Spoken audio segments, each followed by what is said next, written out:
आतल्या एका व्यक्तीला तो बाहेर घेऊन जाणार असतो, बाहेर पोलिसांचा दरड असतो, त्याचं दिवाला मोकळं असतं, तो त्या नदीला सांगतो बाहेर जायचं, ती म्हणजे एवढे करून बाहेर कशात असेल की हे आमचा पैसे तिला सांगतो, या दिवाला एक गोळी जाईल. हे कुणाला माहिती आहे तुला नाही म्हणा, पोलिसांना माहिती. तिच्या तोंडावर पट्टी बांधून तो तिला बाहेर घेऊन जातो.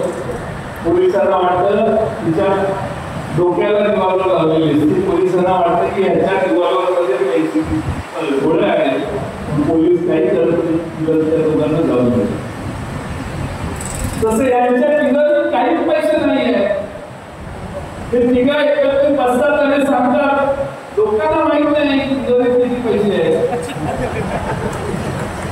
त्यामुळे आपलं काय बोलायचं असतं, बोलायचं असतं आणि निघून जायचं असतं. ही मानसिकता या महाराष्ट्रात या लोकांनी करून ठेवली.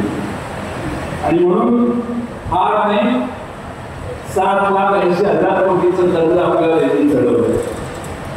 पीक विम्याचे पैसे मिळत नाही, नुकसान भरपाई, निसर्गाची अवकृप. आता मला रस्त्यात पाणी वाढलेलं दाखवलं. आता ही नुकसान भरपाई पंचनामे केल्यावर मिळणार तरी पुढच्या डिसेंबर, जानेवारी, फेब्रुवारीला मिळाली तर त्यांचं सरकार असेल. आमचं सरकार असेल तर आम्ही त्याच्या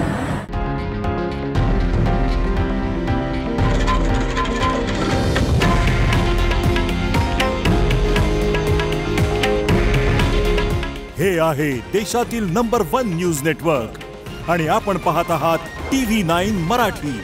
काळजी तुमची, हित महाराष्ट्राचं.